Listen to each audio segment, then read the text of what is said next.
Hold on to that cute little kitty. Hold on to your new bundle of joy. Hold on to those precious moments. Hold on to your loved ones. Hold on to your family. Hold on to your faith. Hang on. Hold on to your feeds.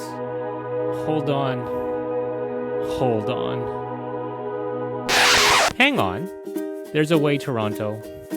It starts with your spine. There's a way. When are you going to get checked by a chiropractor?